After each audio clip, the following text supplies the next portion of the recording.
Hi guys, welcome to Robin Hood Diaries. Today it's a little earlier for me, a little bit, because I'm lit better. You don't want to see how I'm lit. Anyway, what I previewed today was really kind of straightforward about hard to get into, how hard to get into with regard to union. But here's the deal. So I'm not gonna like bore you with union stuff because believe me, I could bore you with entertainment union stuff. I could give you the history. I was a member of 3 trade unions by 72, by 1804, but anyway, whatever. This is when I was growing up, and this was not current day, but this is the story of how and what I'm going to tell you. And I please challenge anyone in the comments below, push the blue button, subscribe. But in the comments or seanfry66@gmail.com, if you disagree, I'd be really interested to hear. Anyway, let's move this along.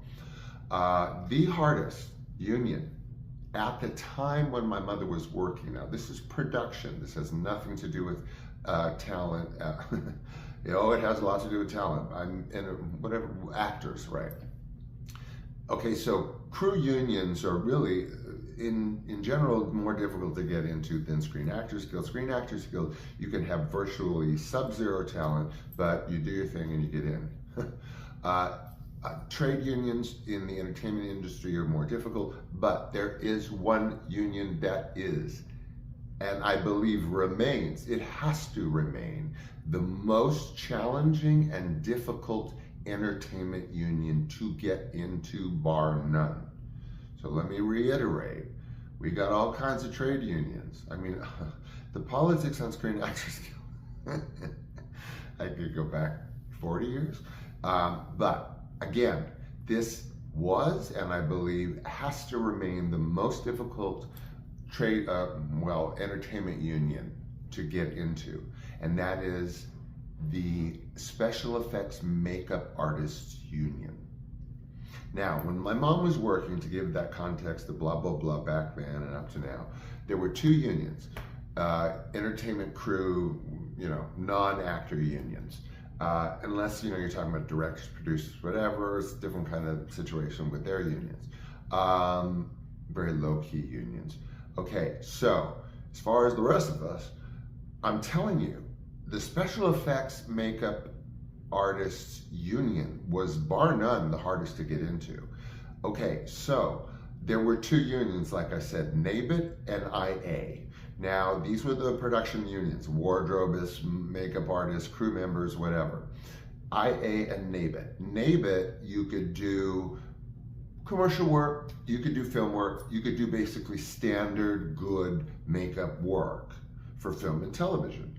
But to get into IA meant you could do full-fledged films. And so my mother, Rodney Dangerfield movie, whatever. So yeah, you could do that kind of thing. But the FX, special effects, makeup artists had to be so vetted, like eyeballed, like inch to inch by examiners who would have to come in and review your work in meticulous detail with clipboards and conversation going on around you. Now, you tell me what other union entry is like that. And you couldn't get into IA for makeup special effects because then you couldn't do movies to do special effects for makeup, even the biggest or the smallest. So when you work on I did commercial work in production. I was a pretty good production assistant. Not movies at all. Movies, acting. So it's like there's this camaraderie when you do commercial crew. I'm sure it's the same. Film crews is so busy with so many things at one time. Commercial crews are sort of kind of consolidated. A day or days, or maybe 3 days, or you work with that person. The trick is to get the director to want to use you in commercial television. Same with makeup artists, wardrobers, my mother, whatever. So it had nothing to do with my mother. Anyway, so she was a friend of mine. I want to say Linda or Leslie. Let's just say Leslie. I know it was an L. And we were really tight. And she was a beautiful woman. I mean, from the inside, out from the outside. And she lived, she had a home with her husband who worked all the time out in my stomping ground, Santa Monica. So she desperately needed to get into IA. IA would mean a complete career opener for her, as it would be for anyone else. But for this, it's such, well, it's high paid work. And it was the hardest union to get into. So she didn't have to beg me. I volunteered, we cheered. And I said, I will commit to this with you, for you. Now that is because the makeup artists, to get into IA for special effects, had to have a model that they had to be able to work on for weeks. That's how meticulous the examination is. So if you don't work with the same model for weeks on end, you're screwed. You're just screwed from 17 directions to do the math. I mean, just everything's done around this model. So I stepped into the Coliseum of special effects, makeup, art as a model.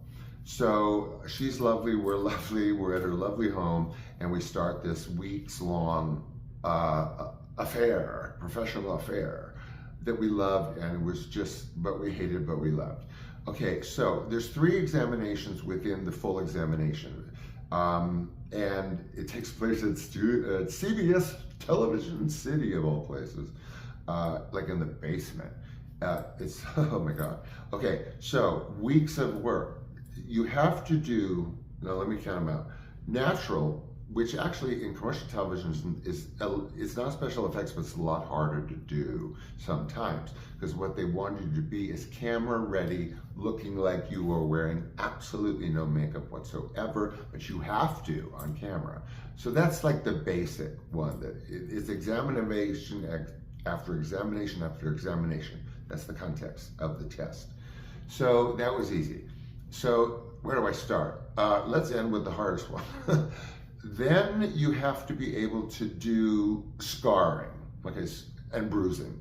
So the bruising is probably the easier one, but you have to realize these examiners, 5 of them, are looking at your work like, I don't know, like this close. What is it, 4 inches? So, okay, so the scarring, I mean, the thing is, we had to do it and do it over. And if one looked like the better, then we were done for the day. But if both weren't right, she had to do it a 3rd time. And this is all prosthetics. And prosthetics at the time had to basically be put on with basically glue and then taken off with acetone every single time. Some low-grade acetone, or I don't know, whatever. Maybe it would blow up on us, for all I knew. And we tried so hard. And she was so good. So the scarring, the bruising, okay. The natural, okay. Now let's start on the hair, the facial hair. Oh my God, you have no idea. You think that they put on just hair? I mean, honest to God, I'm sure some of you think that they do. This is a mix and match of hair that has to be combed out so thoroughly in such order to match this. Unless you come in with dyed hair, which is easy. But if you come in with me in a commercial thing, but he wants a beard, or he wants mustache or sideburns, or usually beard, like crop beard, whatever you call this. But I was a brunette, I was light brown, but like with flecks of lighter brown and whatever, and it has to fully match, like to the letter has to match. So she combs out hair, the fake hair for starters, and then we're putting it and combing, and we're not gluing it on yet.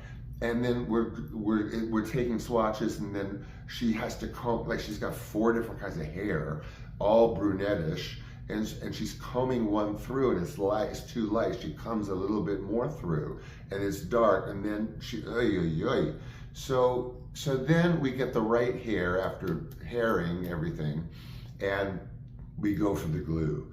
So then she has the ways of getting it on. Totally invisible, which is like 5 times harder. And then it's all colored from all the combing. And then, of course, then you have to work on the attaching, because it's not just the hair. The hair has to look like it's coming out of natural skin. So then all of that has to be done.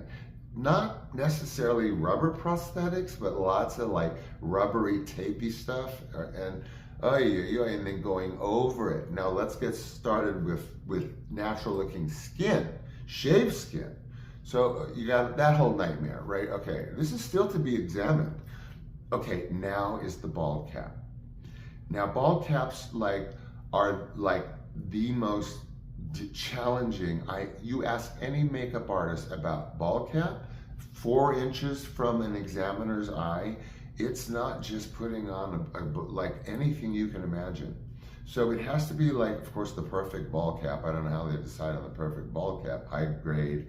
And you guys, I mean, you have to, it's not even Brill cream. I mean, you just have to like flatten your hair, however possible that she did it, to your head. And then the tightest MF has to be yanked over your head. Okay, so it's, now say it's fully formed, which you have to make sure is like fully formed, you know, literally to the dimensions of your skull. Now, of course, as you can imagine, the most challenging part is attaching this, right? It's always what you see in a movie where you look for, crinkled. No, not in IA, not for IA, not to get into IA, not with 5 examiners 4 inches away. So, bald cap, oh God, putting it on, gluing it all the way to the neck with this, let's just say skin glue. It was worse than the acetone getting it off. And so then it's all on. Do you think that's the easy part? No, it's not. The hardest part is that you have to make it look like skin. Skin is actually visibly, upon close examination, as I'm sure you can all imagine, is like 50 different colors. Not, you know, like a kaleidoscope, but it's different colors, it's different shades, all kind of microscoped into one.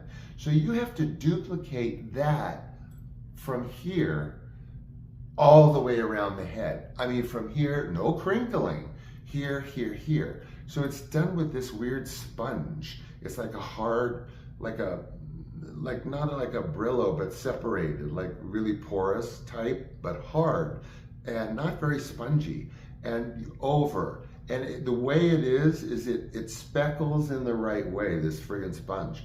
And then new color, new speckles, new colored. So you've got like minimum 4 different colors of speckles that have to be perfectly looking like your head was shaved.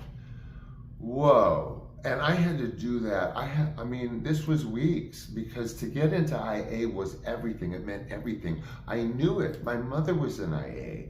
You could do anything in IA as a makeup artist, as a special effects makeup artist. Okay, so we've covered the bald cap. You cannot imagine. Okay, so then you go, like I said, to CBS Television City, where this weird like testing goes on like once a year. And get this. Oh, guess how many people get in every go round? And they only select like, I don't know, 12 people or 10 people, or I don't even less, to qualify to enter, more than 5, 10, whatever. And guess how many get through for that cycle? One makeup artist makes it through. So of course, all this weeks and weeks of work and blood, sweat, and tears and everything, the speckles and the glue, and it was the removing of with the acetone and the havoc it wreaked on my skin, because it, you know, I wasn't like, I didn't have acne, but you know, kids, you know, we had like pimples and shit, and this removal of the acid with the acetone and then putting it back on and removing it with acetone and putting it back on, as you can, as an ad nauseum for weeks, just, oh my God, whoa, my head. Okay, so here's where we get into the weird part. We're at CBS Television City with these other makeup artists and her, who she's worked with me for weeks.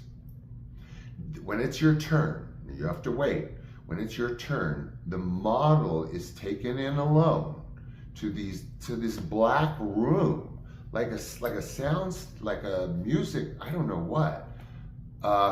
And 5 examiners come in, like with clipboards or, I don't know, paper notes, whatever, or not. I wasn't paying attention to that. I was nervous as hell for her, because she's only one person gets picked. So these 5 examiners come in and do it one at a time. They do the natural. Then I have to book out of there. She has to take everything off and do the next one. This is the key, and the speed that you do it with. Then she has to do the whole scarring. I get sent back into the black room. 5 examiners come in, 4 inches away. I don't know what they're talking about. I leave, they leave. Next one, bruising. Next one, bald cap. Okay, so that was the scary one of all the 5, 7, whatever by now. And I go in with the bald cap. Now, we all know, that the bald cap is the linchpin. Okay, so I come in with the bald cap, which has been speckled and glued and whatever to death for weeks. And the 5 examiners come in. It's the last one that they look at, because it's the deal killer. And they're looking, and I mean, you guys, they're like 3 inches, they're like 4 inches away, looking at my head, my neck, around my ears, my forehead.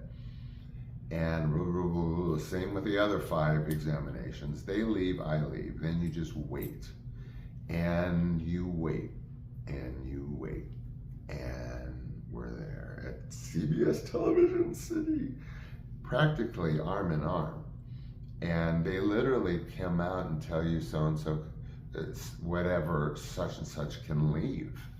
And long story longer, she got picked, and she got into IA, and there you go.